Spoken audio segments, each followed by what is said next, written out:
Next chapter start करते हैं, Indian evidence act. दोस्तों, जब मैं इंडियन एविडेंस एक्ट की बात कर रहा हूं, प्लीज समझना, वेटेज पेपर में अप्रोक्सीमेटली 10 मार्क आ गए, 8 से 10 मार्क है इंडियन एविडेंस एक्ट। और काफी इंटरेस्टिंग चैप्टर है इंडियन एविडेंस एक्ट। अगर आप चाहो तो, आप समझो तो बहुत ही इंटरेस्टिंग चैप्टर है। सबसे पहले स्टूडेंट को इंडियन एविडेंस एक्ट में जो कंफ्यूजन होता है वो ये होता है, भैया फैक्ट इन इश्यू क्या है, रिलेवेंट फैक्ट क्या है, ओरल एविडेंस क्या है, डॉक्यूमेंट्री एविडेंस क्या है, और कानून क्या चाहता है, तो सबूत चाहता है। तो एविडेंस में कैसे एविडेंसेस आएंगे। तो सबसे पहले मैं आपको बता दूं, यहां पर आप इंडियन एविडेंस एक्ट के आपके नोट्स के शुरुआत में ही, yes Pinky, next chapter started, Indian evidence act. Yes Pinky madam, Indian evidence act we have started madam, on your request we have started. Yes और नो? तो इंडियन एविडेंस एक्ट के अंदर मैं चाहूंगा आप सबसे पहले ये लिखो, वहां पर उस पेज नंबर 1 पर आप लिखना, एविडेंसेस सिर्फ 2 ही होते हैं, एक होता है ओरल एविडेंस, एक होता है डॉक्यूमेंट्री एविडेंस। जो ओरल एविडेंस होता है, डायरेक्ट एविडेंस, वो हर बार डायरेक्ट एविडेंस होता है, बाय विटनेस।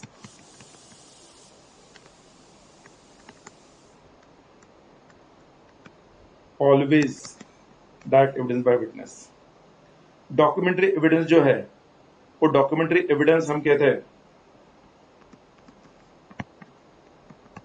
डायरेक्ट हो सकता है या इनडायरेक्ट हो सकता है। मतलब वो प्राइमरी एविडेंस हो सकता है या सेकेंडरी एविडेंस हो सकता है।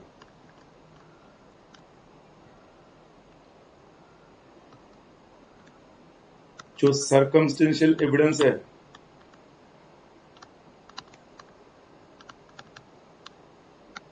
उसको भी हम इनडायरेक्ट या सेकेंडरी एविडेंस में गिनेंगे।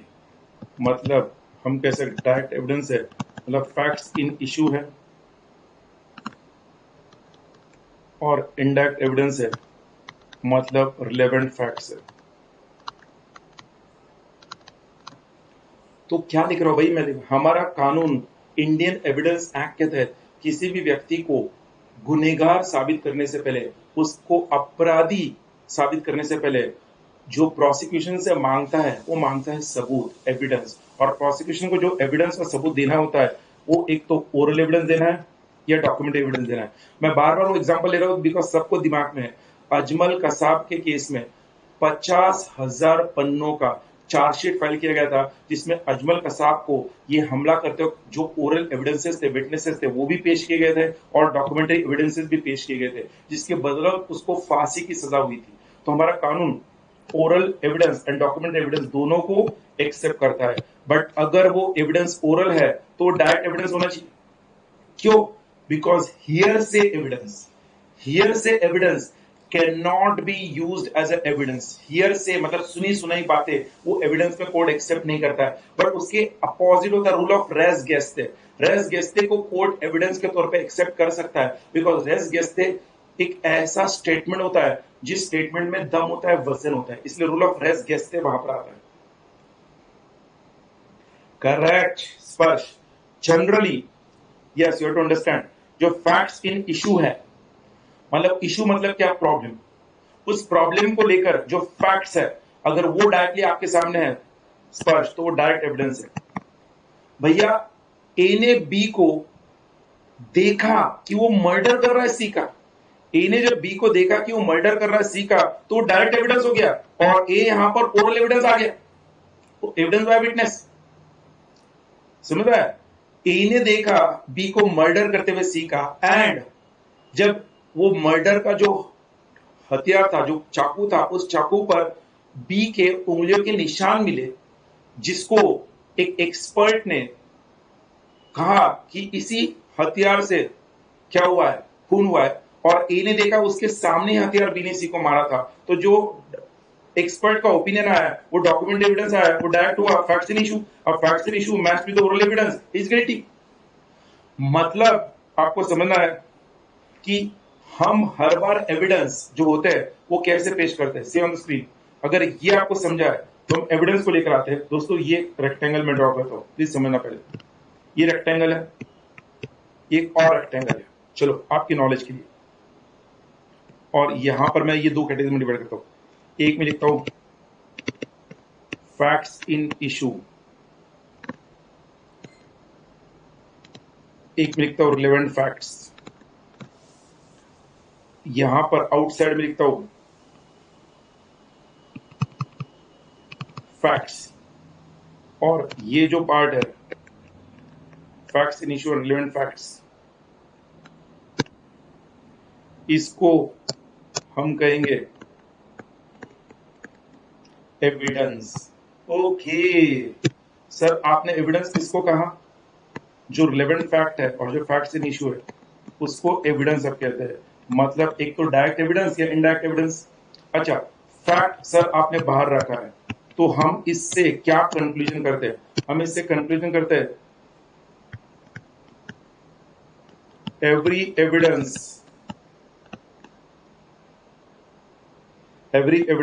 is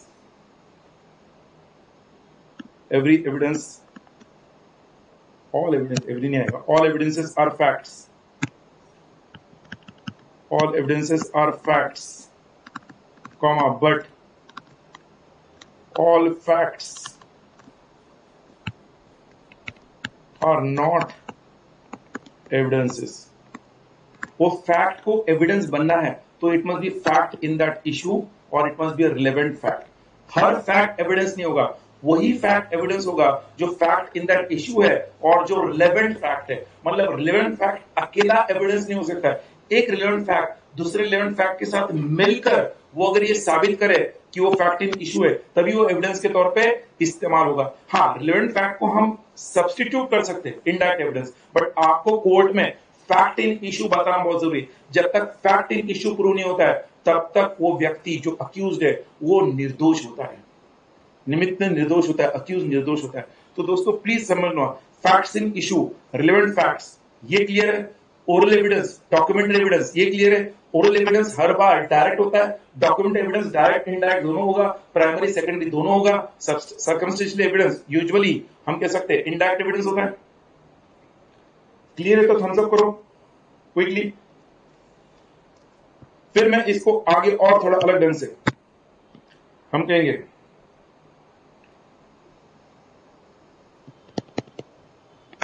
फैक्ट्स में, आई होप जो मैंने लिखा है आपने लिखा होगा। फैक्ट्स में मैं पहले करूँ फैक्ट्स इन इशू और फिर कह रहा हूं रिलेवेंट फैक्ट। अब देखते हैं फैक्ट्स इन इशू किसे कहते हैं। हम कहते हैं facts which is the center of controversy, facts which is the center of controversy and whose proof would result either determination of right or liability।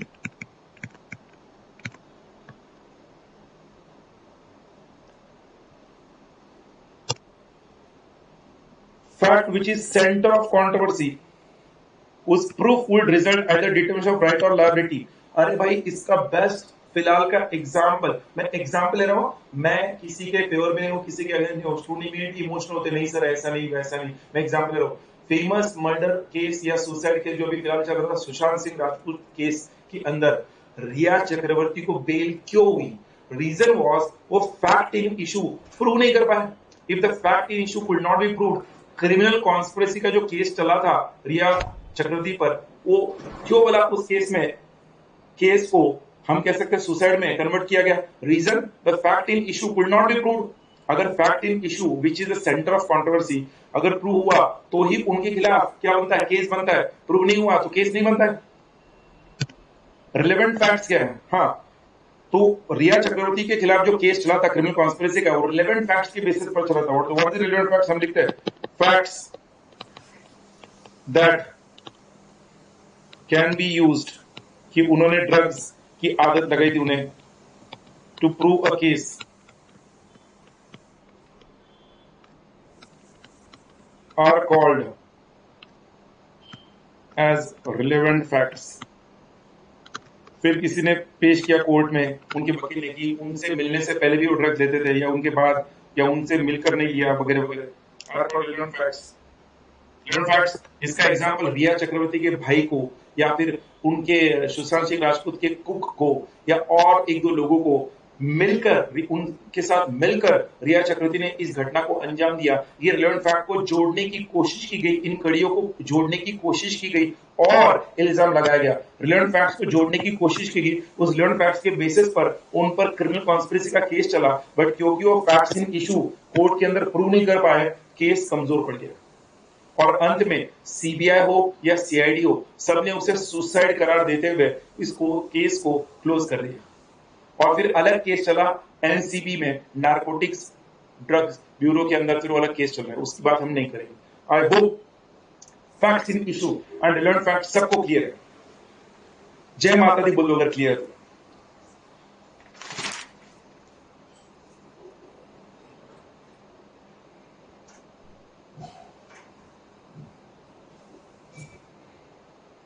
Waiting for your comments.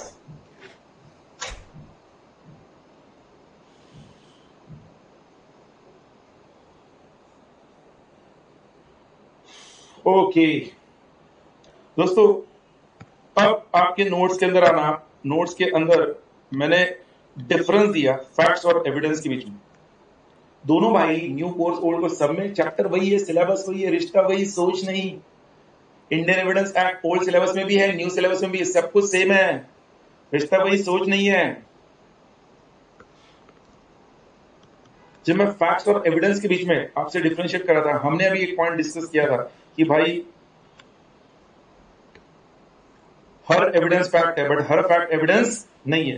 तो fact का जो और एविडेंस का differences वहां पर दिया है, I hope वो डिफरेंस आप देख पाओगे। उन्होंने फैक्ट्स जो कहा है वो फिजिकल भी हो सकते हैं और साइकोलॉजिकल भी हो सकते हैं। फिजिकल सॉरी जो एविडेंसेस है वो सिर्फ एक्सप्रेस होते हैं, दैट इज फिजिकल होता है। अलग से मैं आपको फिर पहले एडमिशन और कन्फेशन का डिफरेंस दिखाना चाहता हूँ दोस्तों। नोट्स के एंड में आना, मैं मेरे हिसाब से जो बताना चाहता हूँ पहले वो देख लेते, उसके बाद आपकी क्वेरीज में आऊंगा मैं। नोट्स के एंड में ये जो पॉइंट्स है ये सारे इंपॉर्टेंट है। एडमिशन कन्फेशन का डिफरेंस, डायरेक्ट एविडेंस हेयरसे एविडेंस का difference, primary evidence secondary evidence का डिफरेंस, ये डिफरेंसेस पर भी क्वेश्चन आते हैं।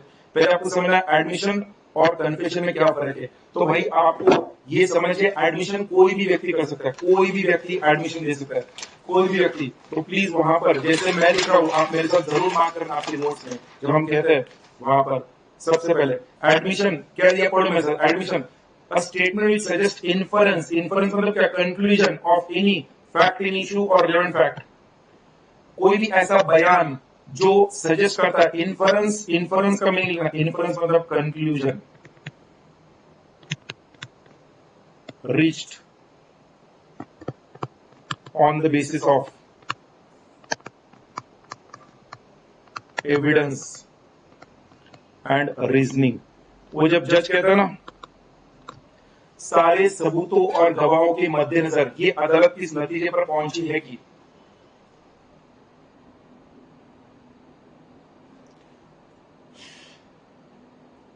तो प्लीज यहां पर जो लिखा है एडमिशन में क्या लिखा है, विच suggest inference of any fact in issue और relevant fact.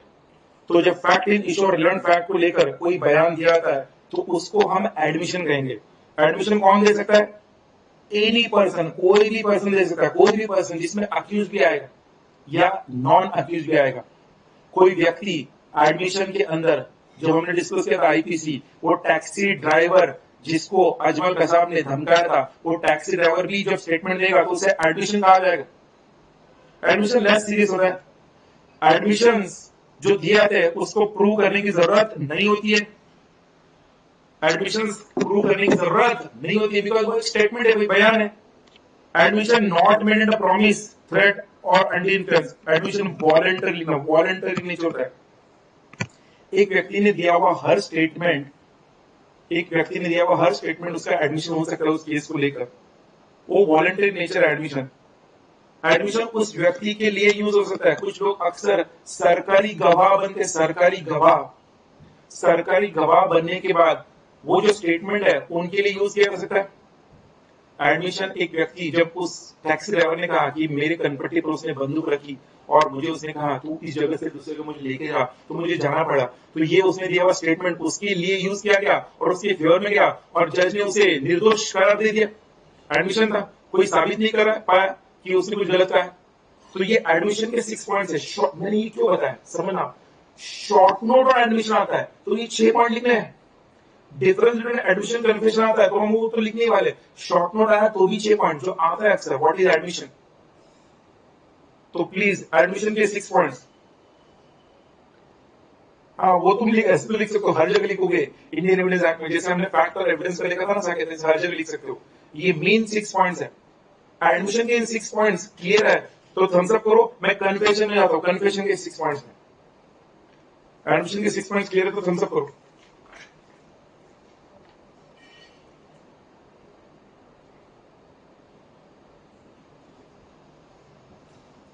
Waiting for your comments.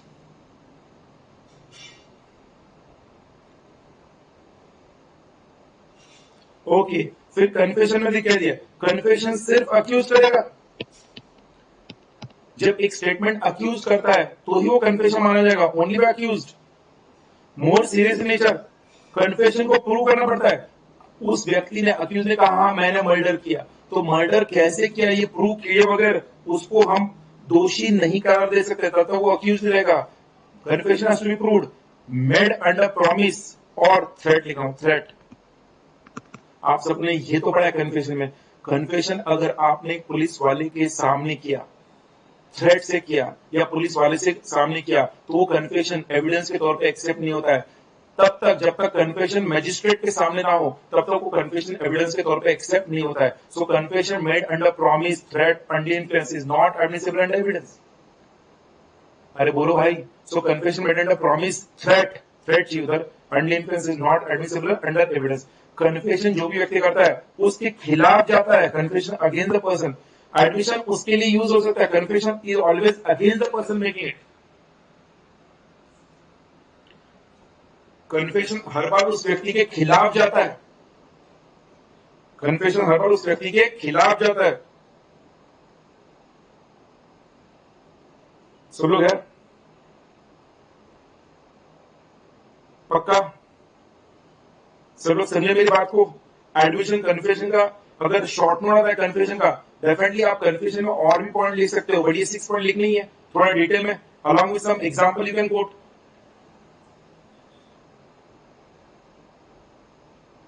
अब इसमें आ जाओ, डायरेक्ट एविडेंस, हियर्स एविडेंस। देखो ये मैं सब बता रहा हूं, मुझे जो लगता है कि इंपॉर्टेंट पार्ट है जिसको लेकर क्वेश्चंस आते हैं अक्सर, इसलिए मैं डिस्कस कर रहा हूं। Direct evidence, hearsay evidence. पहले डायरेक्ट एविडेंस में आता है भैया, डायरेक्ट एविडेंस मतलब जो विटनेस देता है, जिसको कोर्ट में एक्सेप्ट किया जाएगा। जो व्यक्ति ये एविडेंस देता है उसके ऊपर ये प्रेशर होता है कि प्रूव करना है कि वो एविडेंस है वो सही है, जीनियन एविडेंस है। ना ना ना ना ना ना ना ना ना ना ना लीसा, लेस सीरियस मतलब क्या समझना। वो टैक्सी ड्राइवर ने जो अजमल कसाब की मदद की ना लीसा, वो टैक्सी ड्राइवर ने ऑफेंस तो किया बट ऑफेंस आईपीसी के तहत लेस सीरियस है, उसको उसके लिए सजा नहीं होगी, ये वो कहते हैं लीसा।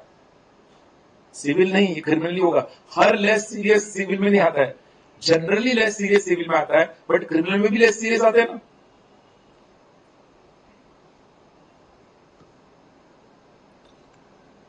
अरे भाई आप बस में चल रहे हो लीसा, बहुत भीड़ है, एक ए ने बी को धक्का दे दिया, मान लो भीड़ के कारण धक्का लग गया, बट ए ने ऑफेंस तो किया ना, अब वो लेस सीरियस है। बी ने कहा कि नहीं इसने जानबूझकर किया, अब जानबूझकर ए ने कहा चलो जानबूझकर किया, जानबूझकर कर भी दिया, प्रूव भी हो गया जानबूझकर किया है, वो लेस सीरियस है, उसने एडमिट कर दिया, तो वो तुरंत वो बहुत सीरियस ऑफेंस नहीं बनेगा, लेस सीरियस। डायरेक्ट एविडेंस में जो विटनेस देता है उसकी ऑथेंटिसिटी उस विटनेस को प्रूव करनी होती है, इसलिए डायरेक्ट एविडेंस जो देता है ना उसका क्रॉस एग्जामिनेशन होता है, क्रॉस एग्जामिन। जो डिफेंस का लॉयर होता है वो विटनेस का अक्सर क्रॉस एग्जामिनेशन करता है। बॉलीवुड की मूवीज में आपने देखा होगा, डायरेक्ट एविडेंस को लेकर शॉर्ट नोट आने पर ये 4 पॉइंट्स। हियर से एविडेंस, इस पर भी शॉर्ट नोट आता है, भैया derived by person from other person. A ने बी को कहा कि सी ने डी का मर्डर किया, ए ने बी को कहा कि सी ने डी का मर्डर किया, ए ने बी को कहा कि सी ने डी का मर्डर किया था। अब जब कोर्ट में विटनेस कहते हुए बी को बुलाया गया तो बी ने कहा हाँ सी ने डी का मर्डर किया था। कोर्ट ने कहा तुम्हें कैसे पता? वो कहता मुझे ए ने कहा था कि सी ने डी का मर्डर किया। कोर्ट कहता है इसको हम एविडेंस में नहीं ले सकते, बिकॉज सुनी सुनाई बातें फैब्रिकेटेड हो सकती है, फॉल्स हो सकती है, कोर्ट का वक्त जाया होगा। कोर्ट इस केस में बी का एविडेंस एक्सेप्ट नहीं करेगा। हाँ, बट कोर्ट ए को बुला सकता है ये पूछने के लिए क्या वाकई में तुमने ऐसा कोई स्टेटमेंट बी को कहा था, और अगर ए ने कहा मैंने ऐसा कुछ नहीं कहा था तो बी को गलत स्टेटमेंट देने के लिए कोर्ट पनिश कर सकता है। तो कहते हैं derived by person from other not admissible in court. Person giving that evidence does not take authenticity of statement made. Person giving hearsay evidence cannot be cross-examined as it is not admissible only. As it is not admissible only. Person giving hearsay evidence cannot be cross-examined. अरे बोलो भाई, hearsay evidence है ना, तो उसका evidence ही accept नहीं होगा तो क्रॉस एग्जामिनेशन कहां से होगा? उसी का क्रॉस एग्जामिनेशन होता है जो एविडेंस होता है। Okay, primary evidence already discuss, direct evidence जो ओरिजिनल डॉक्यूमेंट होता है, सेकंड एविडेंस जो डॉक्यूमेंट की फोटोकॉपी होती है, फोटोकॉपी उसको सेकंड एविडेंस कहते हैं। प्राइमरी एविडेंस वो बेस्ट एविडेंस होता है। डॉक्यूमेंट एविडेंस तभी होगा जब प्राइमरी एविडेंस नहीं होता है। देन प्राइमरी एविडेंस देने के लिए कोर्ट में कोई नोटिस देने की जरूरत नहीं है लॉयर को, but documentary evidence secondary evidence के लिए नोटिस देना पड़ता है कि हमारे पास सेकेंडरी एविडेंस है, वो हम पेश करना चाहते हैं। ये डिफरेंसेस हुए। Please take some 30 seconds to 1 minute, tell me quickly ये डिफरेंसेस अगर आपको क्लियर है तो इंडियन एविडेंस एक्ट के अंदर कोई और पॉइंट्स जो आपको लगता है कि मैंने डिटेल में डिस्कस करना चाहिए। I am waiting for your comments. मैं लिख लेता हूं, उसके बाद मैं डिस्कस करूंगा। आप मुझे बोल दो, मैं यहाँ पे लिखता हूं, उसके बाद हम डिस्कस करते हैं one by one quickly. Indian evidence act,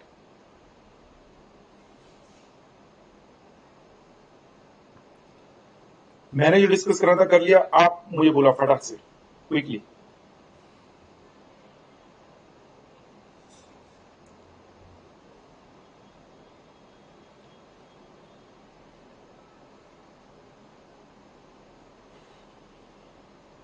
waiting for comments. Okay, here से एविडेंस के एक्सेप्शंस,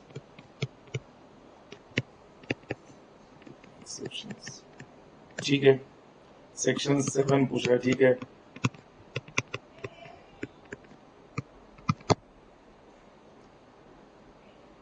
और पूछो फटाक से वन बाय वन क्विकली, ताकि मैं वो कंसेप्ट फिर एक बार निकाल के रखता हूं और फिर हम डिस्कस करें।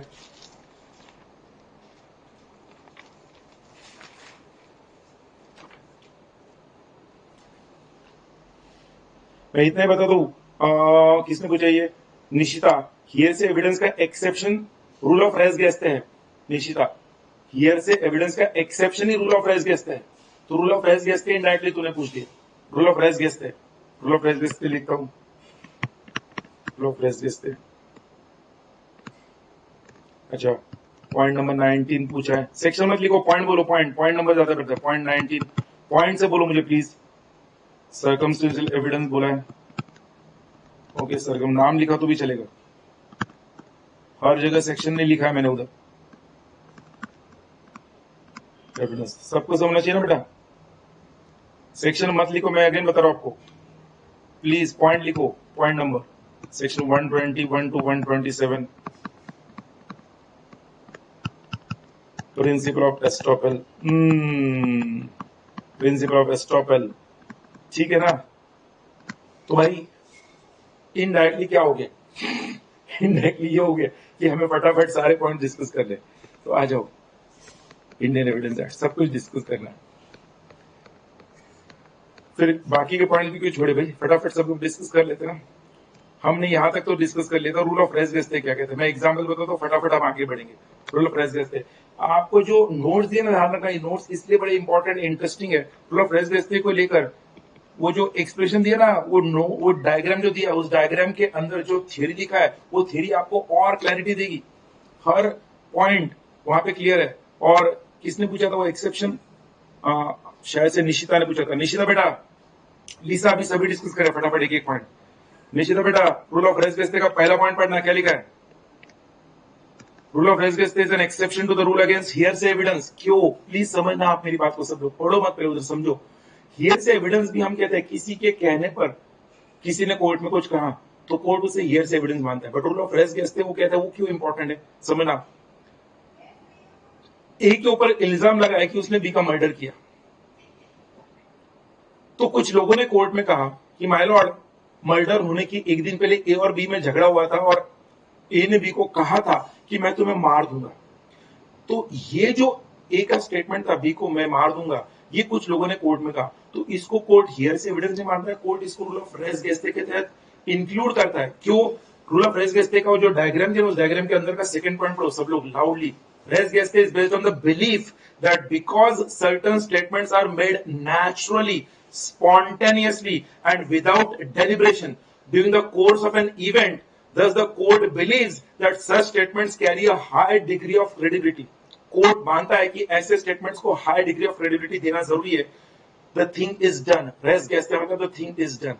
भाई ए ने बी को कहा था मैं तुम्हें मार दूंगा और बी का नेक्स्ट डे मर्डर हुआ, तो ए पर सिर्फ इल्जाम लगेगा, प्रूफ तो करना पड़ेगा। मतलब रूल ऑफ रेस गेस्टे के तहत हम कहते हैं, वहां पर लिखना रूल ऑफ रेस गेस्टे में, burden of proof is on accused to show that he is innocent। तो भैया ए के लॉयर को कोर्ट में पेश करना पड़ेगा, माय लॉर्ड मेरे क्लाइंट ने ऐसा कहा था बट उसने मारा नहीं है बी को। ए का लॉयर प्रूव करेगा कोर्ट में, burden of proof is on accused, rule of res gestae में।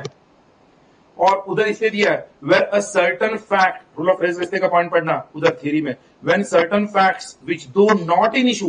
भैया एक दिन पहले ए ने कहा था, एक दिन बाद मर्डर हुआ है, though facts which not in issue are so connected with the fact in issue as to form part of the same transaction, it is known as rule of res gestae. और उसको court evidence के तौर पे accept कर सकता है। बोलो भाई, burden of proof is on accused and rule of res gestae. Clear है तो थम्स अप करो। रूल ऑफ रेस गेस्टे हम आगे आ रहे, एक एक करके आगे पॉइंट देखते हैं फटाक से। Rule of res gestae clear है तो थम्स अप करो क्विकली।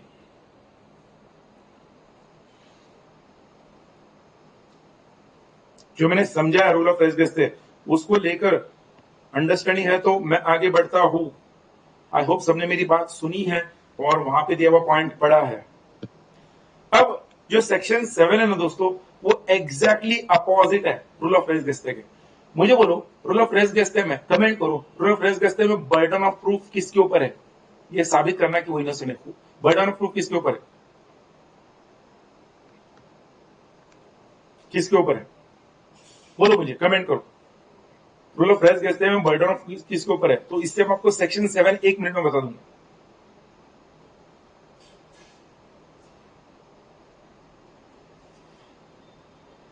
अक्यूज के ऊपर है, करेक्ट। और सेक्शन 7 के उधर लिखना आप सब लोग तुरंत उधर नीचे, मैं जिस लिख रहा हूं वैसे आपके कमल हाथों से लिखो, burden of proof is on prosecution. अरे प्रोसिक्यूशन मतलब कौन? जिसने केस किया है, जिसने केस किया उसके ऊपर बर्डन है प्रूव करना कि यहां पर वो व्यक्ति क्या है, गिल्टी है, अक्यूज्ड है। Burden of proof is on prosecution in section 7। मतलब क्या? अब मेरे साथ पढ़ना section 7। Facts constituting the occasion, effect or opportunity or state of things for occurrence of the fact to be proved, whether it be a fact or another relevant fact। अरे भाई, जब इल्जाम लगा कि क्या ए ने बी का मर्डर किया था, इल्जाम ऐसा लग रहा है कि क्या ए ने बी का मर्डर किया था, ए के ऊपर इल्जाम लगा है ए ने बी का मर्डर किया था, और बी के लॉयर्स का कोर्ट में कहना है कि जहां पर बी का मर्डर हुआ था वहां पर ए और बी के दोनों के पैरों के निशान मिले थे, और पैरों के निशान स्ट्रगलिंग वाले मिले थे, मतलब निशान ऊपर नीचे हो रहे थे, इधर उधर जा रहे थे, स्ट्रगलिंग वाले निशान थे, जिससे साबित होता है कि ए ने बी का मर्डर किया है। तो कोर्ट इसको रिलेवेंट फैक्ट कहते हुए लेगा, बट ये साबित करना पड़ेगा प्रोसिक्यूशन को कि ये जो स्ट्रगलिंग वाले निशान थे उसी वक्त बी का मर्डर हुआ है। हो सकता है स्ट्रगलिंग वाला निशान हुआ होगा, ए और बी में हाथापाई हुई होगी, हाथापाई होने के बाद ए वहां से चला गया और बाद में किसी ने आकर बी का मर्डर किया। तो इसलिए बर्डन ऑफ प्रूफ सेक्शन 7 में किसके ऊपर होता है? प्रोसिक्यूशन पर होता है। वो एग्जाम्पल पढ़ लो।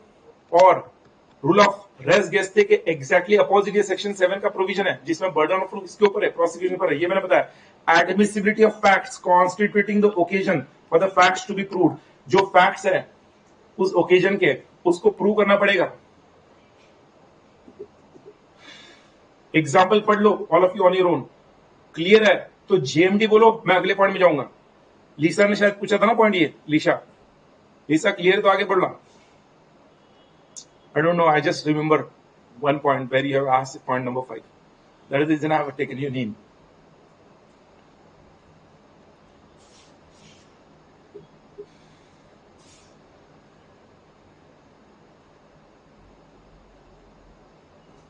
Okay. पॉइंट नंबर 5 के बाद आगे बढ़ते हैं पॉइंट नंबर 6 में। अब पॉइंट नंबर 6 में अगेन ध्यान रखना, हम लोग आईपीसी पढ़ चुके हैं। प्लीज दोस्तों, हम लोग आईपीसी पढ़ चुके हैं और हमने आईपीसी में पढ़ा है क्राइम के लिए एसेंशियल 4 स्टेजेस है, जिसमें एक आता है इंटेंशन, फिर आता है प्रिपरेशन, फिर आता है अटेम्प्ट, फिर आता है अकम्प्लिशमेंट। तो वो क्या कहता है? अगर एक व्यक्ति का मोटिव है, मतलब मोटिव से पहले, मोटिव पहले होता है, बाद में intention. Motive physical motive physical होता है और इंटेंशन, मोटिव साइकोलॉजिकल होता है, इंटेंशन फिजिकल होता है। तो हम कहते हैं मोटिव और इंटेंशन, मोटिव है या प्रिपरेशन है, तो उस मोटिव और प्रिपरेशन को हम फैक्ट इन इशू और रिलेवेंट फैक्ट कहते हुए ले सकते हैं। कैसे? जब ए के ऊपर इल्जाम लगा, जो दिया उधर एग्जांपल, वाई का मर्डर करने का एक शार्प वेपन से, और जब एक्स का ऊपर इल्जाम लगा और जब एक्स के घर की तलाशी हुई तो कुछ दिन पहले ही वो शार्प वेपन एक्स ने परचेज किया हुआ रिसिट एक्स के घर से मिला। तो ये जो रिसिट है इसको हम रिलेवेंट फैक्ट मतलब क्या? इनडायरेक्ट एविडेंस कहते हुए यूज कर सकते। हो सकता है वो उसने हथियार खरीदा होगा, वाई का मर्डर करने के लिए खरीदा होगा, बट जरूरी नहीं कि वाई का मर्डर उसी ने किया है। इसको रिलेवेंट फैक्ट लिया जा सकता है। सो मोटिव और preparation can be used as a relevant fact और फैक्ट इन इशू। ये वो कहता है, सेक्शन 8 कहता है admissibility of fact constituting motive, preparation and previous और subsequent conduct to be proved. इसलिए वो कहता है पहले मोटिव आएगा, मोटिव के बाद प्रिपरेशन आएगा और प्रिपरेशन के बाद कंडक्ट आएगा। कंडक्ट कैन बी अटेम्प्ट और अकम्प्लिशमेंट, आगे बढ़ते हैं पॉइंट नंबर 7 में। हाँ, ये दिया facts not otherwise relevant are relevant. यहां पर ये जो भली पॉइंट है, मुझे हमने पार्ट 1 के मैराथन में एक केस देखा था टॉर्ट में, मैलिशियस प्रोसिक्यूशन। देखो मैं सब लिंक कर रहा हूं।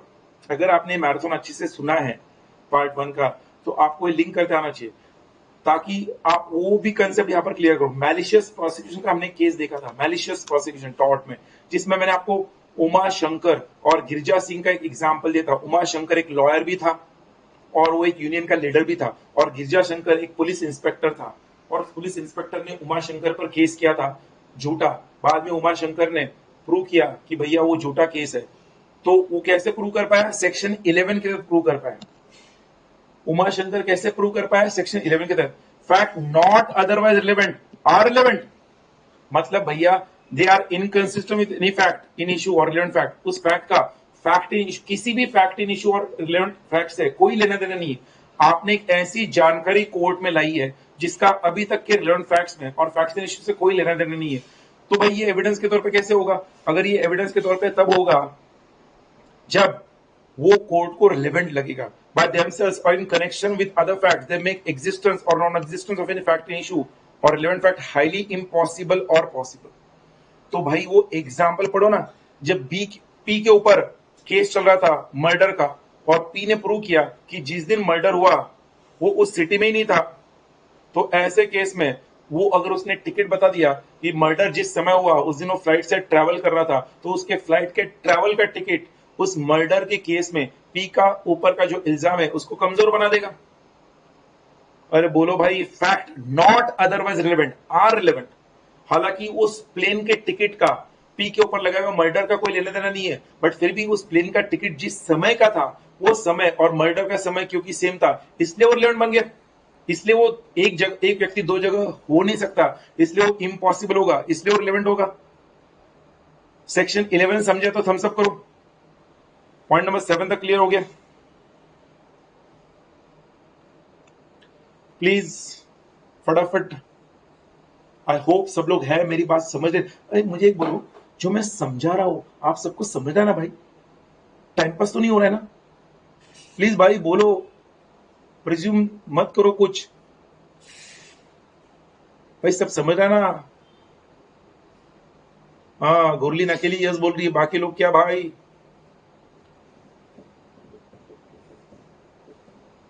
ठेंगा मत दो सिर। नहीं तो सर को ठेंगा। सर ठेंगा ऐसे मत करो भाई। ठेंगे के दो अर्थ होते हैं। ठेंगे के दो अर्थ होते हैं, एक होता है ठेंगा, जब आपने कुछ आम बांटे गए आपने और आपके भाई बहन में, दो आम आपको मिले, दो आम उसको मिले, और बाद में एक आम बचा था, पापा ने वो आपको दे दिया। आपको एक आम ज्यादा मिल गया तो आपने आपके भाई बहन को कहा ठेंगा ठेंगा। भाई वैसा ठेंगा नहीं है ना, ऐसे टाइम पास कर रहा हूं। नहीं तो सर आपको ठेंगा, आप बोलते जाओ आपको ठेंगा।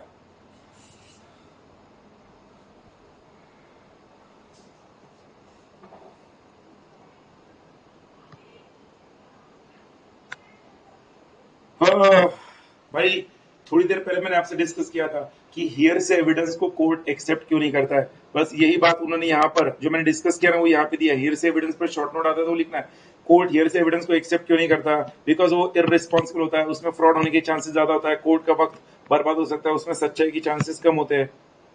बट हियर से एविडेंस के लिए कोर्ट उस व्यक्ति को पूछ सकता है जिसने ये स्टेटमेंट दिया था। नोट 10 मेरे साथ पढ़ना। नोट हियर से evidence is not ordinarily accepted. Yes, Lisa, very good, beta. I'm very happy. Hearsay evidence is not ordinarily accepted when the object is to establish truth of one statement. Hearsay evidence को court accept नहीं करेगा. However, it can be used to establish the fact that one did made a statement. मैंने थोड़ी देर पहले example दिया था ना, A ने कहा कि B ने C का मर्डर किया है, फॉर एग्जांपल, और A को किसने कहा? तो ये A ने कोर्ट में B ने कोर्ट में कहा कि सी ने डी का मर्डर किया। बी ने कोर्ट में कहा कि सी ने डी का मर्डर किया, तो कोर्ट ने बी को पूछा तुम्हें किसने कहा था? वो कहता मुझे ए ने कहा था कि सी ने डी का मर्डर किया। कोर्ट कहता भैया तू था क्या वहां पर? बी कहता मैं नहीं था। तो ए ने कही हुई बात को हम कैसे एविडेंस के तौर पर एक्सेप्ट करें? एक काम करो, ए को लेकर आओ। ए को लाया गया, ए को बोला क्या तुमने ऐसा कुछ बी को कहा? कहता मैंने कुछ नहीं कहा। अब कोर्ट में ए कह रहा मैंने कुछ नहीं कहा, तो इस केस में बी ने जो स्टेटमेंट दिया बी को पनिश किया जाएगा उसमें। तो it can be used to establish the fact that one did make a statement. That is hearsay evidence. भाई कन्फेशन के ये सेक्शंस 24, 25, 26, 27 ये तो आपने सबने किए होंगे। 4.4 सेक्शंस है। पहला पॉइंट कहता है भैया जो मैंने डिस्कस किया, थ्रेट और प्रॉमिस में दिया हुआ कोई भी कन्फेशन है पुलिस वालों के सामने, वो अक्यूज्ड के खिलाफ एविडेंस में यूज नहीं होगा। पुलिस वालों को दिया हुआ कोई भी कन्फेशन यूज नहीं होगा। मजिस्ट्रेट के सामने दिया है तो ही उसके बात को, स्टेटमेंट को एविडेंस के तौर में यूज किया जाएगा। फिर ये पॉइंट नंबर 4 इंपॉर्टेंट मार्क करो। पॉइंट नंबर 4 सब लोग मेरे साथ पढ़ो। क्या लिखा है पॉइंट नंबर 4? लाउडली पढ़ो मेरे साथ please. When any fact is declared to have been discovered in consequence of information received by accused in the custody of police officer, such information which relates clearly to the fact declared may be proved. So I'll say fact discovered in consequence of information received by accused, from accused in custody of police officer. Accused से कोई information मिली है जब वो police custody में था, उस information को relate करने के लिए उस इंफॉर्मेशन को प्रूव करना जरूरी है। मतलब जब हम डिस्कस करते हैं, जब व्यक्ति को पुलिस कस्टडी में रखा गया और पुलिस वाले ने कहा क्या तुमने मर्डर किया था? बोलो बहुत टॉर्चर किया। उसने एंड में कहा हाँ मैंने मर्डर किया था। तो बोलो मर्डर कहां से किया था? मैंने एक हथियार, एक चाकू लिया था, उससे मर्डर किया था। तो बोलो चाकू का हथियार किधर है? उसने कहा उस घर के पीछे एक कुआं है, उस कुएं के अंदर मैंने उस चाकू को डाल दिया। अब उसने ऐसा कहा, ये जो उसने कहा घर के पीछे के कुएं में मैंने चाकू को डाल दिया, वेल के अंदर। अब पुलिस वाले के पास ये इंफॉर्मेशन आई है घर के पीछे के कुएं में वो चाकू डाला है, उस अक्यूज ने दी है। तो पुलिस वाले उस अक्यूज को लेकर उस जगह पर जाएंगे, वेल के अंदर 2-3 लोगों को भेजेंगे और चाकू ढूंढने की कोशिश करेंगे। अगर चाकू उस वेल से मिला तो इस बात को अब कोर्ट में एविडेंस के तौर पे पेश किया जा सकता है as a relevant fact, because ये इंफॉर्मेशन पुलिस वालों को उनकी कस्टडी में उस व्यक्ति ने दी थी।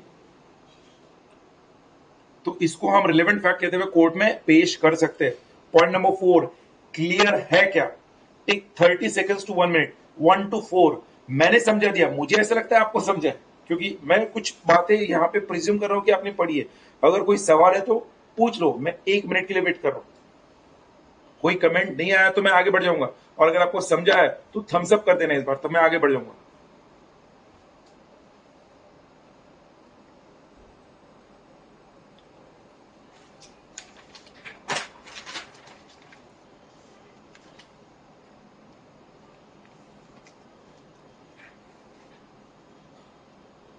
अनदर एग्जाम्पल आदित्य प्रभाकर, ठीक है। एक और एग्जाम्पल जो मैं रियल लाइफ एग्जाम्पल डिस्कस करता हूं, ध्यान रखना। शीना बोरा हत्याकांड जो हुआ है, और इंद्राणी मुखर्जी जो स्टार प्लस के पीटर मुखर्जी जो सीईओ थे, उनकी वाइफ इंद्राणी मुखर्जी, उनके ऊपर अपनी ही बेटी का मर्डर का इल्जाम लगा था। अब इंद्राणी मुखर्जी जब पुलिस कस्टडी में थी तो उन्होंने ये पुलिस कस्टडी में एक्सेप्ट किया कि हाँ उन्होंने ही मर्डर किया अपनी बेटी का, और अपनी बेटी को वो ड्राइवर के साथ रायगढ़ डिस्ट्रिक्ट में लेकर गई और वहां के जंगलों में उन्होंने अपनी बेटी को जला दिया। ऐसा इंद्राणी मुखर्जी ने स्टेटमेंट दिया पुलिस वालों को।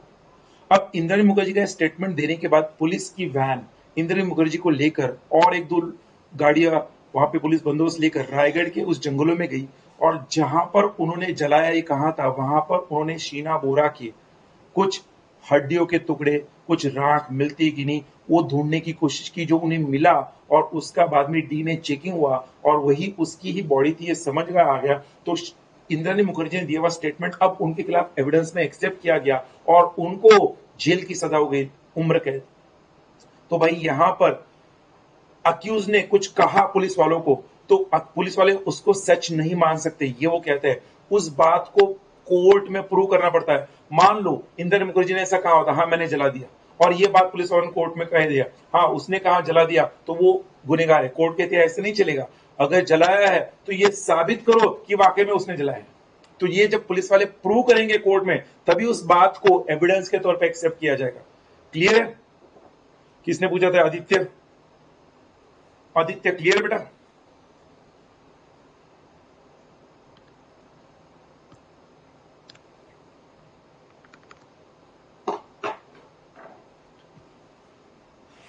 आदित्य बेटा, I am waiting for your comments.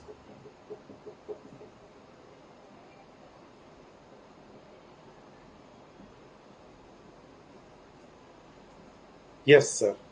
Saket उसको कंक्लूडिंग रिमार्क देता है बहुत अच्छे से, वेरी गुड। सेक्शन 28 है ना, ये वो सेक्शन है जो अक्सर अक्यूज्ड कोर्ट में हथियार के तौर पे यूज करता है अब पुलिस वालों के खिलाफ। पुलिस कस्टडी में टॉर्चर से बचने के लिए अक्यूज पुलिस वालों के सामने सब कुछ एक्सेप्ट कर लेता है। पुलिस वाले उसे कहते हैं बोल, तू कोर्ट में बोलेगा? वो कहता है हाँ बोलूंगा। जब कोर्ट में जाता है तो कोर्ट में पुलिस वाले कहते हैं कि अक्यूज ने सब कुछ कहा है। कोर्ट कहता है क्या तूने किसी के दबाव में आकर ये कहा था? वो कहता है हाँ मैंने पुलिस वालों के दबाव में आकर ये कहा था। कोर्ट उसे एविडेंस के तौर पर एक्सेप्ट नहीं करेगा। कोर्ट उसे कहता है चलो हम तुम्हें कहते हैं तुम पर कोई दबाव नहीं, कोई प्रेशर नहीं, जो तुम्हें बोलना है सच सच बोलो। वो कहता है सही में माय लॉर्ड? वो कहता है हाँ, मेरे ऊपर कोई दबाव नहीं, मुझे कोई पुलिस वाला मारेगा नहीं, नहीं मारेगा, तुम बोलो। अब उसने जो स्टेटमेंट दिया अब वो एविडेंस के तौर पे एक्सेप्ट होगा। मतलब क्या? Any confession made after removal of impression caused by inducement, threat और promise is a relevant evidence. Police वालों के सामने दिया हुआ बात एविडेंस के तौर पे कोर्ट एक्सेप्ट नहीं करेगा। फिर वो कोर्ट में कहता है माय लॉर्ड, पुलिस वालों से बचने के लिए मैंने कहा था मैंने खून किया, बट माय लॉर्ड मैं कहता हूं मैंने खून नहीं किया। कोर्ट कहता है सॉरी, ये रिलेवेंट एविडेंस है। पुलिस वालों को कहता है सॉरी, ये केस आगे बढ़ने से पहले फिर से नया सबूत लेके आओ। तो ये सेक्शन 28 का अक्सर इस्तेमाल अक्यूज लोग करते हैं। सेक्शन 29 का इस्तेमाल पुलिस वाले करते हैं अक्सर गुनहगार के खिलाफ। वो उसे कहते हैं देख तू मुझे सच सच बता दे, मैं तेरा नाम केस से हटा दूंगा। वो कहता है सच में? हाँ मैं तेरा नाम केस से हटा दूंगा। अब उसने सच सच बता दिया और बाद में सारी इंफॉर्मेशन यूज हो गई उसके खिलाफ और उसका नाम केस में आया। तो पुलिस वालों के खिलाफ ये नहीं कह सकते माय लॉर्ड इन्होंने मेरे से धोखा किया। Deceptive practice is used for obtaining information, किसको पिलाकर उससे जानकारी ली गई या उसको प्रॉमिस किया गया कि ये इंफॉर्मेशन सीक्रेट रखी जाएगी बट फिर भी लीक हो गई, ऐसे केस में a confession otherwise relevant will not become irrelevant। वो कन्फेशन को इररिलेवेंट नहीं माना जाएगा जस्ट बिकॉज वो कन्फेशन उस व्यक्ति ने उस हालात में दिया था कि इसे सीक्रेट रखा जाएगा, या उस कन्फेशन को डिसेप्टिव वे में लिया गया, या उस कन्फेशन से लेते वक्त उस अक्यूज को पिलाया गया पहले, या कन्फेशन वो नार्को टेस्ट होता है, नार्को टेस्ट में उस अक्यूज को इस तरह से बेहोश कर देते हैं कि उससे वो कन्फेशन आता है, तो नार्को टेस्ट को कोर्ट एविडेंस के तौर पर एक्सेप्ट करता है सेक्शन 29 के तहत।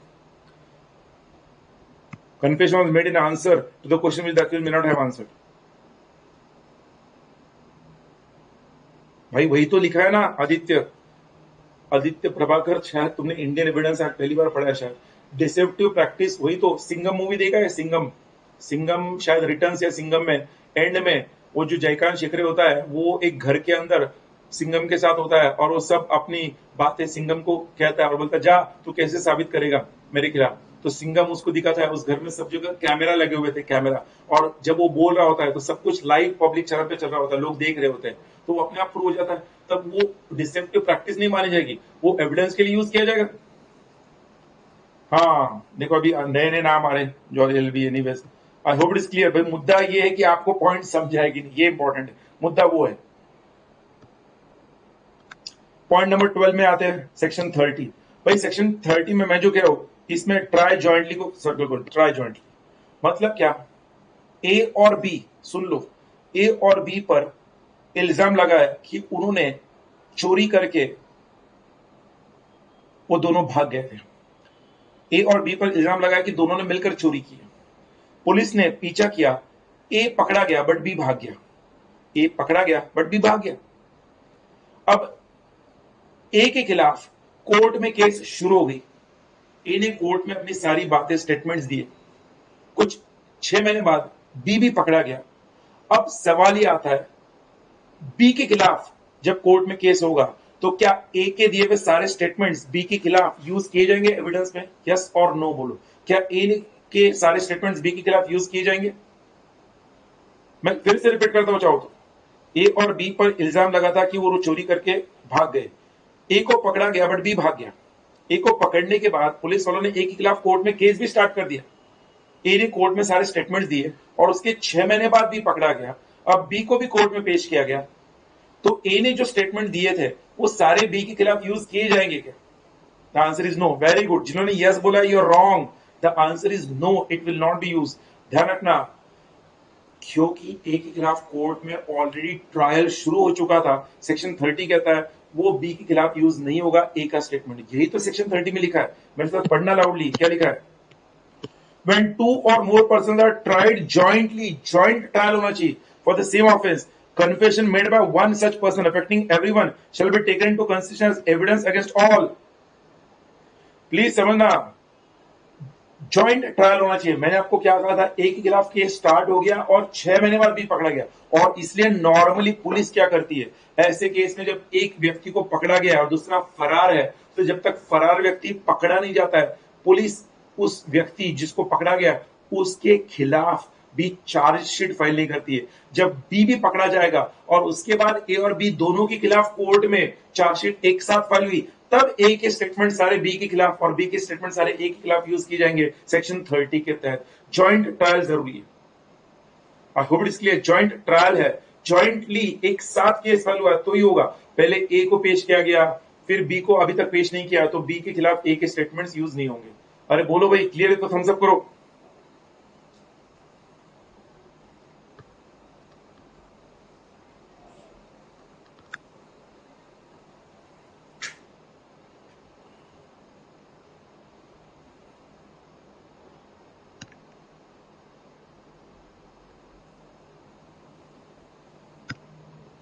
सब लोग है ना? ओके। सेक्शन 32 डाइंग डिक्लेरेशन है, मतलब जनरली कोर्ट किसी व्यक्ति की कई भी बातों को एविडेंस के तौर पर एक्सेप्ट नहीं करता है, बट एक व्यक्ति का मिसिंग है या उसका डेथ हुआ है और मरने से पहले या मिसिंग में जाने से पहले उसने कोई स्टेटमेंट दिया था, तो उस स्टेटमेंट को कोर्ट डाइंग डिक्लेरेशन कहते हुए, उसको रिलेवेंट फैक्ट कहते हुए इस्तेमाल करके जो भी उसने स्टेटमेंट दिया था वो उस व्यक्ति के खिलाफ यूज किया जाएगा। Cases in which statement of relevant fact. Aditya Prabhakar, तुम्हारे पर्सनल क्वेरीज के लिए तुम प्लीज मुझे व्हाट्सएप कर देना बेटा। Cases in which statement of relevant fact by a person who is dead or cannot be found missing is relevant. Case in which statement of relevant fact by a person who is dead or cannot be found missing is relevant. ऐसे वो कौन से cases है? ए से लेकर H तक cases है जहां पर वो स्टेटमेंट यूज किए जाएंगे। एक व्यक्ति ने, जब वो एग्जाम्पल देखते ना, एक्स ने वाई को कहा, अपने वाइफ को, कि वो जेड के शहर जा रहा है जेड से पैसे लाने के लिए, और एक्स गया और वापस लौटा ही नहीं, और कुछ दिनों बाद जब लौटा नहीं तो एक्स की बॉडी जेड के घर के नजदीक पाई गई। तो ऐसे केस में एक्स का वो स्टेटमेंट कि वो जेड के घर जा रहा है पैसे लाने के लिए डाइंग डिक्लेरेशन माना जाएगा, और ऐसे केस में कोर्ट उसको, मतलब पुलिस वाले उसको रिलेवेंट फैक्ट मानते हुए कोर्ट में पेश करेंगे। और इस केस में जेड पर इल्जाम लग सकता है कि उसी ने एक्स का मर्डर किया, तो एक्स का वो स्टेटमेंट डाइंग डिक्लेरेशन हो सकता है। हालांकि सिर्फ जेड अक्यूज है, जेड के खिलाफ प्रूफ करना पड़ेगा ना, ये डाइंग डिक्लेरेशन होगा।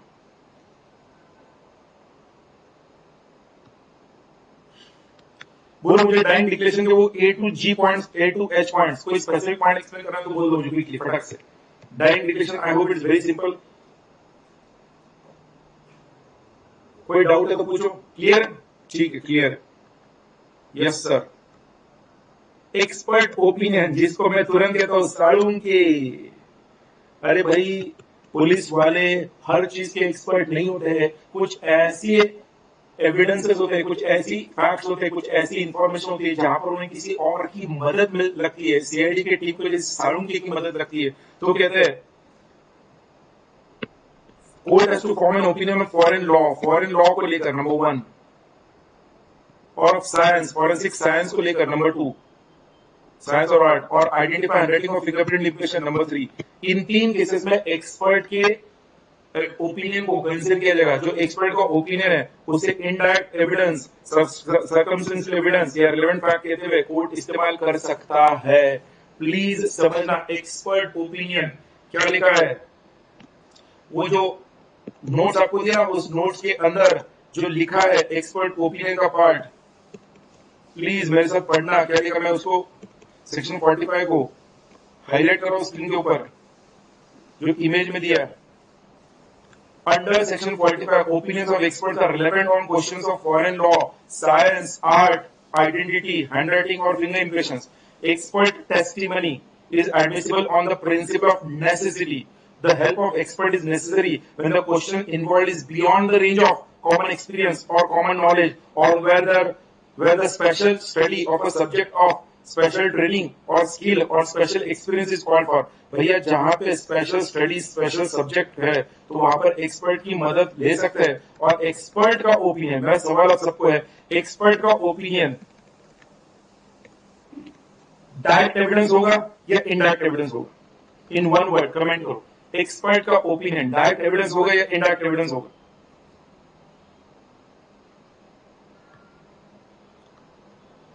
क्विकली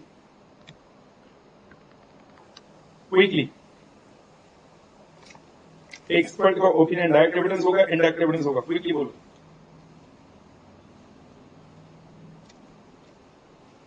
डायरेक्ट एविडेंस होगा। अरे डायरेक्ट कौन लिखा भाई? ओंकार डायरेक्ट?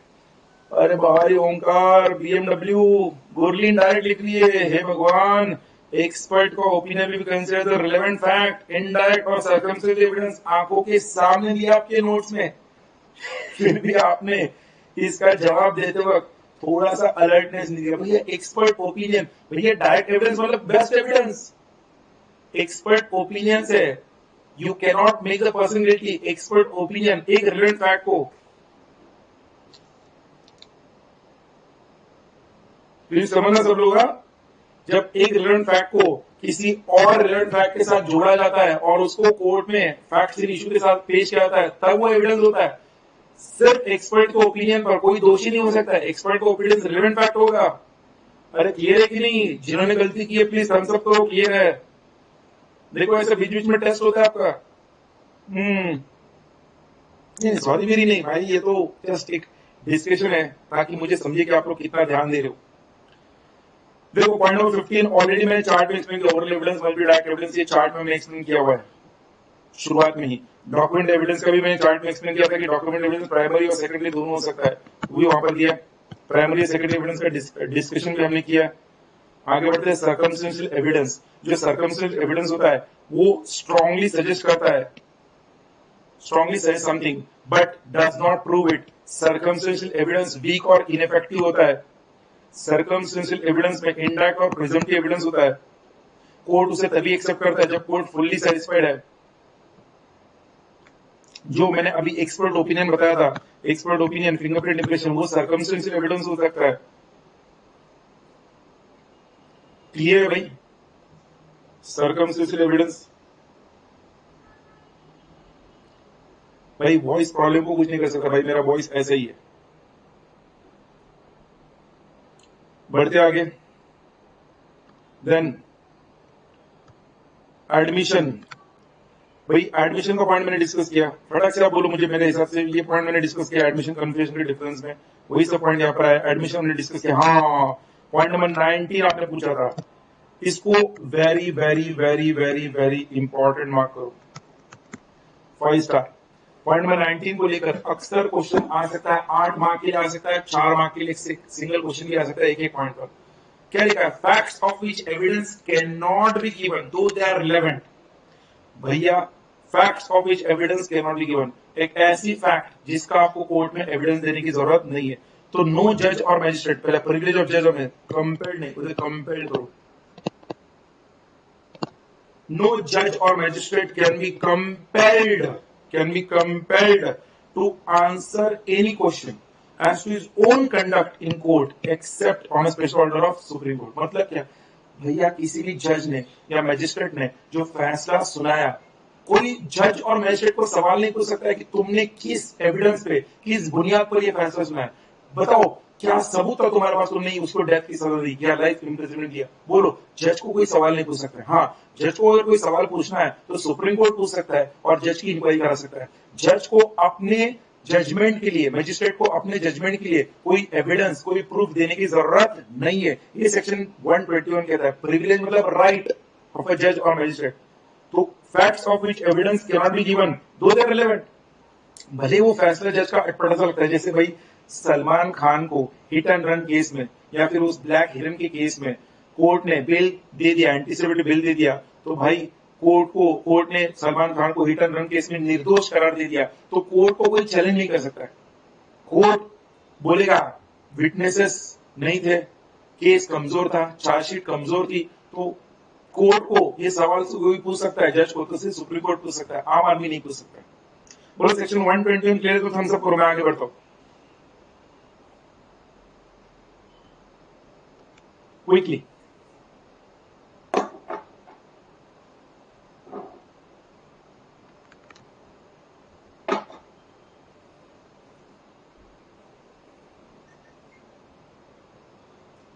अब जो second year communication during marriage, भैया एक व्यक्ति की शादी होने के बाद उसकी वाइफ और वो हस्बैंड वाइफ दोनों अर्धांगिनी होती है। वाइफ हस्बैंड, हस्बैंड ने वाइफ को काफी कुछ बातें बताई अपने बिजनेस के बारे में और बताया कि कैसे उसने कुछ लोगों को धोखा दिया, फ्रॉड किया। अब बाद में वाइफ और हस्बैंड का डाइवोर्स हो गया, तो वाइफ ने हस्बैंड ने दिए हुए सारे स्टेटमेंट्स हस्बैंड के खिलाफ कोर्ट में यूज करना चाहती है। The court says it will not be used as evidence even though it is relevant. बोले हस्बैंड ने कहा होगा, बट वो हस्बैंड और वाइफ के रिलेशनशिप में था, तो वो एविडेंस के तौर पर एक्सेप्ट नहीं होगा।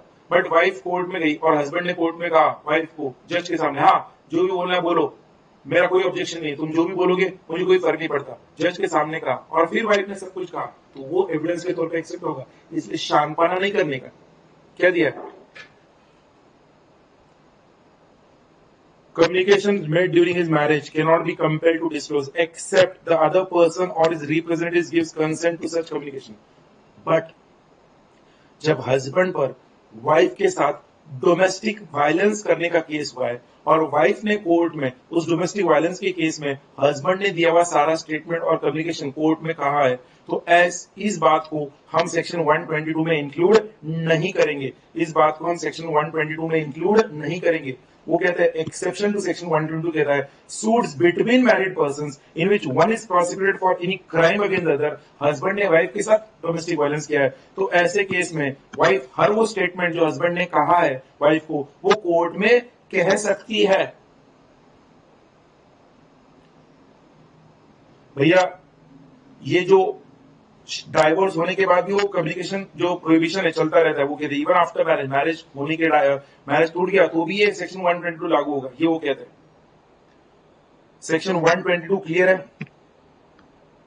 आगे बढ़ते हैं section 123 other evidence as to state of affairs. Other evidence as to state of, इसमें मैं एक बहुत अच्छा एग्जांपल दूंगा आपको, समझ आप मेरी बात को। राहुल गांधी अक्सर इल्जाम लगाते हैं गवर्नमेंट पर, क्यों आप डिस्क्लोज नहीं करते कि आपने राफेल का एक एरोप्लेन कितने में खरीदा, राफेल डील के तहत एक एरोप्लेन कितने में खरीदा, ये आप क्यों डिस्क्लोज नहीं करते? ये आप डिस्क्लोज नहीं करते मतलब आपने घूसखोरी की, आपने करप्शन किया। क्योंकि राहुल गांधी के जो वेल विशर्स है उन्होंने उन्हें बताया है कि गवर्नमेंट ऑफ इंडिया और फ्रांस की उस कंपनी के बीच में जो एग्रीमेंट हुआ था उसमें कॉन्फिडेंशियलिटी क्लॉज था, जिसमें किस दाम में आपने एरोप्लेन खरीदा है ये आप डिस्क्लोज नहीं कर सकते।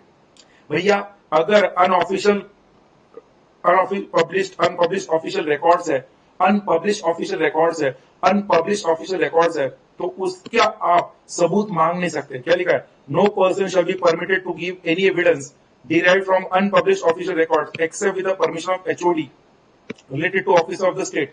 भैया इस केस में आपको समझना है, it is only for matters affecting public और सोवरेनिटी और इंटीग्रिटी ऑफ इंडिया।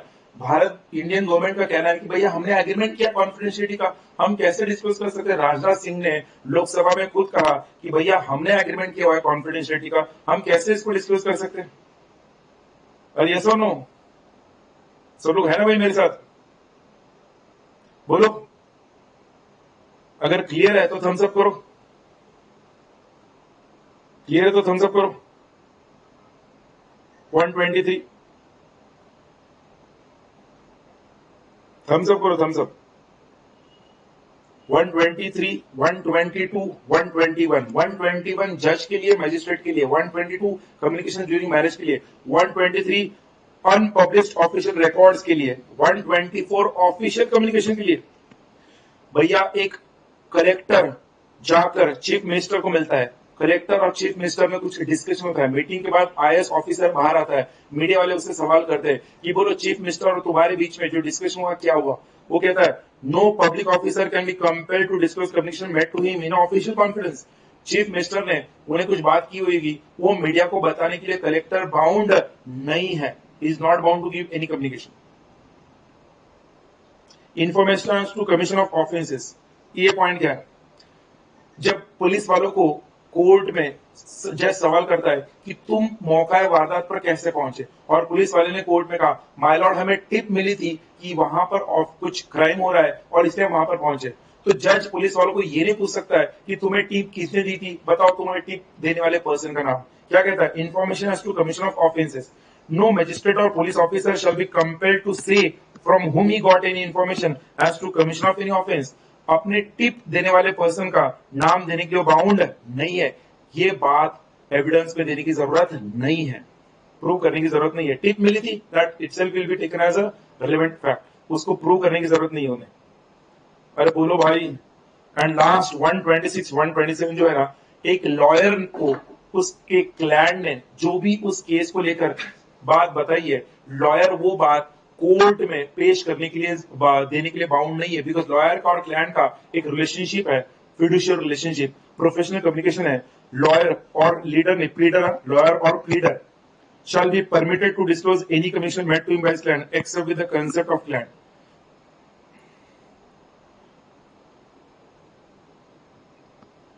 वो इंफॉर्मेशन वो कोर्ट में देने के लिए बाउंड नहीं है, जो क्लाइंट बोलेगा वही इंफॉर्मेशन कोर्ट के अंदर लॉयर देगा, हर बात लॉयर को देने की जरूरत नहीं है। बट अगर क्लाइंट ने लॉयर को कहा है कि वो कोई waging of war against government कर रहा है, कोई इलीगल मोटिव कर रहा है, कोई क्राइम ऑफ फ्रॉड करने वाला है, क्राइम फ्रॉड हो सकता है, गवर्नमेंट के खिलाफ कोई वॉर हो सकता है, ये बात अगर क्लाइंट ने लॉयर को कही है, लॉयर को ये बात एक्सेप्शन में यूज करनी, एक्सेप्शन टू 126, वो बात लॉयर को कोर्ट में कहनी पड़ेगी। लॉयर वहां पर प्रोफेशनल कम्युनिकेशन कहते हुए उसे इस्तेमाल नहीं कर सकता है।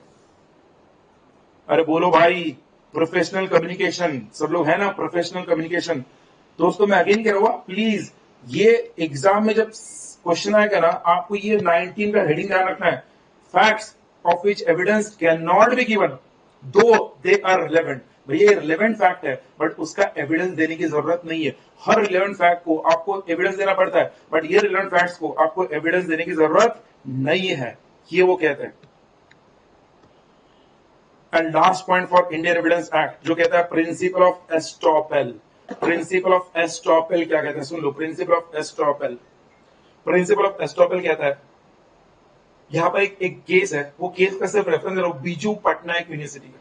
भैया आप बीजू पटनायक यूनिवर्सिटी का केस क्या था, उन्होंने एक एडवर्टाइजमेंट दिया कि जो स्टूडेंट्स हमारे इस यूनिवर्सिटी के कोर्स को दाखिला करेंगे, एडमिशन लेंगे, ये कोर्स कंप्लीट होने पर हम उन्हें डिग्री देंगे। कुछ 70 स्टूडेंट्स ने उस कोर्स के लिए एडमिशन लिया, कोर्स कंप्लीट हो गया, उन्होंने एग्जाम दे दिया। रिजल्ट अनाउंस करने से पहले यूनिवर्सिटी ने उन स्टूडेंट्स को कहा कि आपको एक और एग्जाम देनी है, वो एग्जाम देने के बाद ही हम आपको सर्टिफिकेट देंगे। स्टूडेंट्स का कहना था, ये तो अपने एडवर्टाइजमेंट ने दिया था, यूनिवर्सिटी का कहना था नहीं पड़ा, अभी ये रूल बना है कि आपको और एक एग्जाम देना पड़ेगा। स्टूडेंट्स यूनिवर्सिटी के खिलाफ कोर्ट में गए, कोर्ट ने यूनिवर्सिटी को फटकार लगाई और क्या कहा, पढ़ लो प्रिंसिपल ऑफ एस्टॉपेल में, when a person by his declaration act admission permits another person to believe a thing to be true and to act upon it, he shall not be allowed to deny the truth of that thing। Court ने university को कहा, आपने खुद advertisement दिया था कि ये course complete होने पर हम आपको डिग्री देंगे, और अब आप खुद कह रहे हो कि और एक एडिशनल कोर्स करना पड़ेगा, तो आपको हम प्रिंसिपल ऑफ एस्टॉपेल के तहत रोकते हैं, आप ऐसा नहीं कर सकते। यू आर स्टॉप फ्रॉम और you denied from doing so, आपको उन्हें वो डिग्री देनी ही पड़ेगी। ऐसा कोर्ट प्रिंसिपल ऑफ एस्टॉपेल के तहत उन्हें कह सकता है। भाई प्रिंसिपल ऑफ एस्टॉपेल में आप उधर लिख सकते हो बीजू पटनायक यूनिवर्सिटी का केस, में सिर्फ रेफरेंस के लिए दे रहा हूं ताकि आपको याद रहे। डिग्री बीजू पटनायक यूनिवर्सिटी का केस, डिग्री वाला। तो भैया यहां तक सारे पॉइंट्स डिस्कस हो गए इंडियन एविडेंस एक्ट का। 1 मिनट दे रहा हूं, और भी कोई डाउट है इंडियन एविडेंस एक्ट को लेकर तो क्विकली मुझे बोलो, और भी कोई डाउट है तो quickly, waiting for your comment. Indian evidence act का और भी कोई डाउट है तो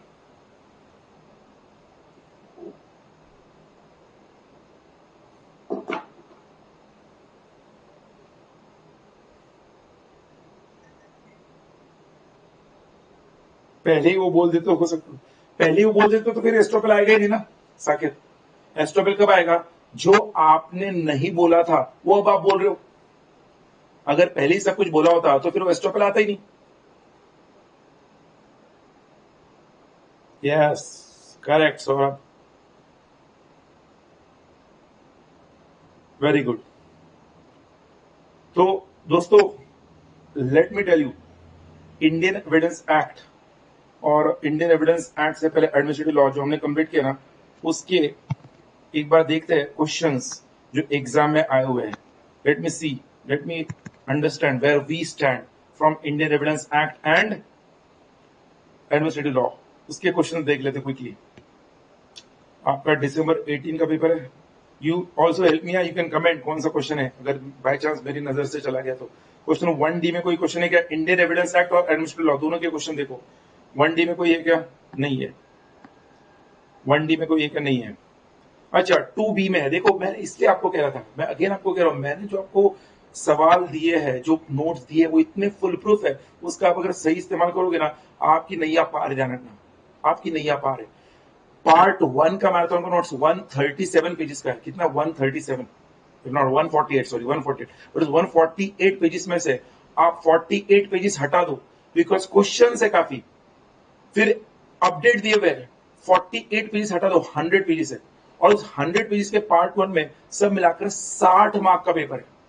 पार्ट 2 के अंदर कुछ 67 पेजेस है, बट उसमें से भी आप, मैं कहूंगा 30 पेजेस हटा दो, 30 पेजेस, और उस 30 पेजेस में लगभग 30 मार्क का पेपर है। मतलब 100 + 30 130 पेजेस में आपका 90 मार्क का पेपर है। मैं आगे कह रहा हूं 130 पेजेस, पार्ट 1 पार्ट 2 मिलाकर 130 पेजेस में 90 मार्क का पेपर, 90 मार्क्स का पेपर है। इसलिए मैं आपको कह रहा हूं जितना मैं बोल रहा हूं उतना करो, उसको फॉलो करो। आप 4 लोगों का सुनोगे, 5वां आपका खुद का करोगे, you will mess up all the things. When you trust someone, trust blindly. और मैं आपको दावे के साथ कह रहा हूं, जो भी मैंने क्वेश्चन दिए, जो भी मैंने बताया, जो भी मैंने नोट्स में दिया है, उसके बाहर कुछ भी नहीं आने वाला है। मैं बार बार कह रहा हूं आपको, यहाँ पे देखो सबूत है आपके सामने, question 2B, admission and confession का डिफरेंस 4 मार्क के लिए। I hope we can write that. आगे बढ़ते हैं। उसके बाद 2B के बाद हमें administrative law and Indian evidence act, इसके क्वेश्चन ढूंढने। So please help me if I miss out something.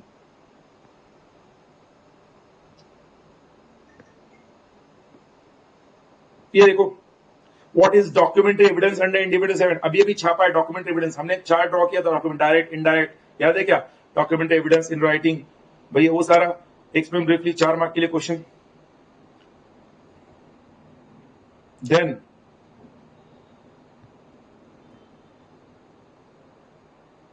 ये लो, इंडियन एविडेंस एक्ट और एक क्वेश्चन अभी भी देखा, बीजू पटना यूनिवर्सिटी का क्वेश्चन 6A, 4A चला गया क्या? 4A देखना, हाँ 6A देखो, प्रिंसिपल ऑफ एस्ट्रोपल, अभी भी पढ़ा ना बीजू पटना यूनिवर्सिटी।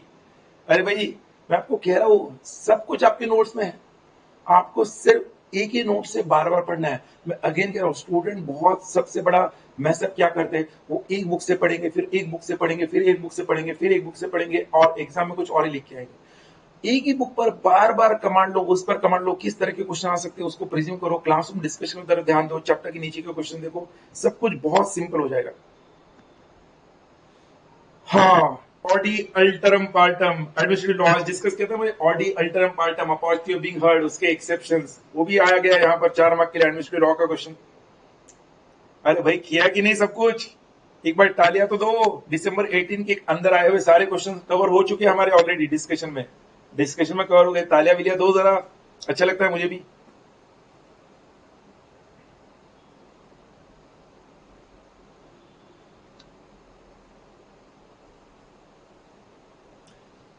भाई दिसंबर 18 के बाद आगे बढ़ते जून 19 में, ये ध्यान रखना, क्वेश्चंस डिस्कस करने से ये हम प्रूव कर रहे हैं कि भैया हम जो पढ़ रहे हैं वो मीनिंगफुल पढ़ रहे हैं, फालतू का टाइम पास नहीं कर रहे, मीनिंगफुल पढ़ रहे।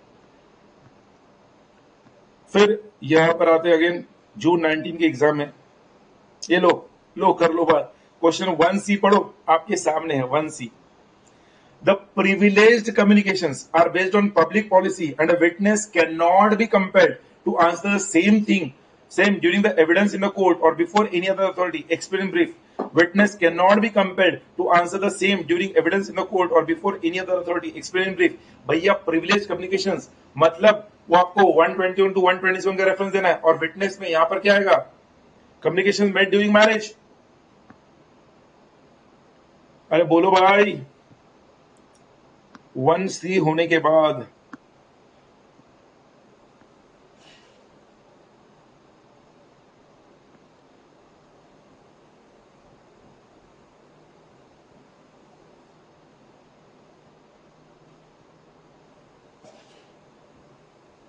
ये लो 4A, confession caused by inducement threat of promise is irrelevant. Explain briefly. भैया ये सेक्शन 24 to 27 जो पुलिस वाले का केस था ना कन्फेशन में, वो लिखना है, सेक्शन 24 to 27। अरे यस और नो, थम्स अप तो करो, फिर मैं आगे बढ़ता हूं।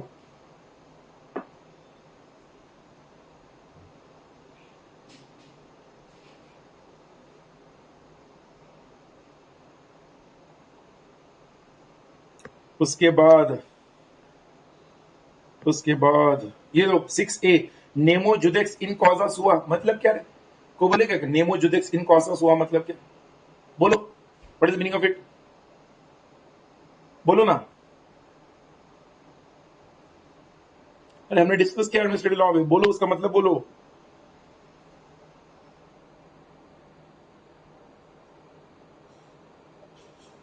सिर्फ ठेंगा मत दो, बोलो उसका मतलब।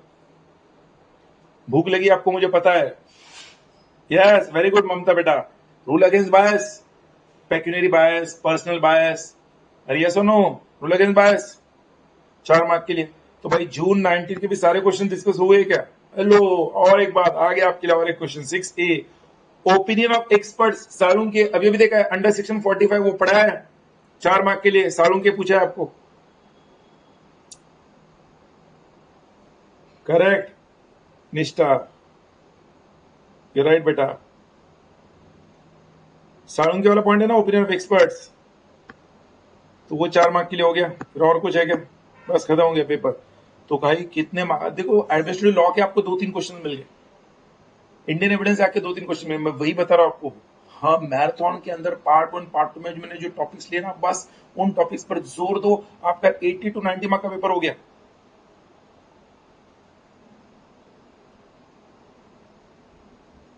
अरे एडमिनिस्ट्रेटिव लॉ के क्वेश्चन देखे ना भाई, आदित्य ऐसे क्या कर रहा है, ये क्या देखा है, नेमो जुडेक्स इन कॉजस हुआ, ऐसे क्या कर रहा है। और क्वेश्चन चाहिए तुझे एडमिनिस्ट्रेटिव लॉ के आदित्य? ये ले और क्वेश्चन ले, दिसंबर 19 में तुझे और क्वेश्चन देता हूँ, दिसंबर 19 के अंदर और क्वेश्चन।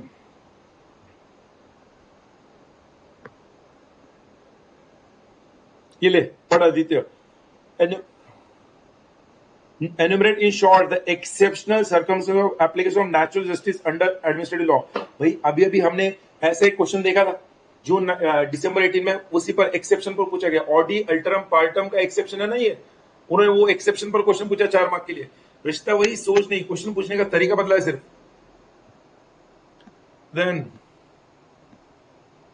ये लो और एक question Aditya, judicial review is the authority of courts to declare void the acts of legislature and executive if they are found in violation of provisions of constitution। comment भैया at the stage of discretion और after the stage of discretion, वो दोनों लिखना है, judicial review वाला point, constitutional वाला भी and non application of mind वाला पॉइंट, दोनों भी जुडिशियल रिव्यू 4 मार्क के लिए। चार्ट का ड्रॉ करना है, चार्ट जो हमने ड्रॉ किया हुआ है। लो और एक क्वेश्चन, हाँ, special provisions as to evidence relating to electronic records. तो मैं रिक्वेस्ट करूंगा आप सबको, आपने वहां पर मैराथन नोट्स के अंदर नीचे पॉइंट नंबर 20 जो प्रिंसिपल ऑफ एस्टेब्लिश है ना, वहां पे लिख लो, पॉइंट नंबर 21 वहां पे लिखो, प्लीज लिख लो वो जो सवाल आया उसको लेकर, ताकि आप उसमें पढ़ो बाद में क्लासरूम नोट्स में regular. Provision related evidence of electronic records. और मैं आपको बता दूं, आंसर कुछ नया नहीं है, स्टूडेंट सिर्फ डर जाते हो, by god evidence relating to electronic records special provisions. भाई इलेक्ट्रॉनिक रिकॉर्ड्स के जो एविडेंस है ना, उसको भी हम रिलेवेंट फैक्ट कहते हैं, यूज कर सकते हैं, वो आपको लिखना है। बिकॉज एविडेंसेस आपको पता है, वो इलेक्ट्रॉनिक रिकॉर्ड का एविडेंस डॉक्यूमेंट्री एविडेंस में आएगा, और डॉक्यूमेंट्री एविडेंस में वो फैक्ट इन इशू और रिलेवेंट फैक्ट, तो रिलेवेंट फैक्ट की कैटेगरी में आएगा। अगर आप थोड़ा ठंडा दिमाग लगाओगे ना, उन्होंने पूछा है special provisions as to evidence, आपको आना चाहिए एविडेंस, एक तो ओरल होता है, ये डॉक्यूमेंट्री होता है, इलेक्ट्रॉनिक रिकॉर्ड है तो ये डॉक्यूमेंट्री में आएगा। आपको उसे सिर्फ मेंशन करना है कौन से कैटेगरी में आएगा, और रिलेवेंट फैक्ट की कैटेगरी में आएगा या फैक्ट्स इन इशू में आएगा, बेस्ड ऑन द पॉइंट। फिर उसके बाद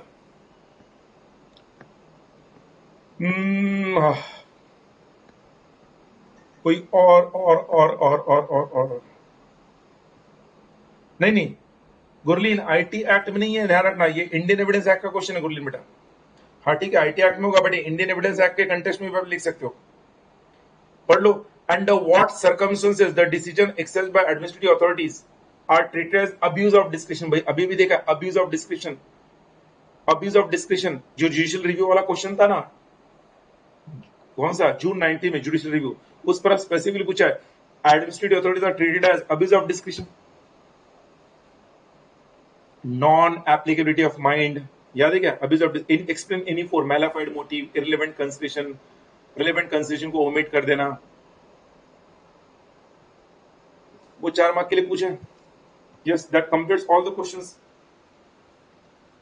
हाँ, admissible as relevant evidence, Saket relevant evidence.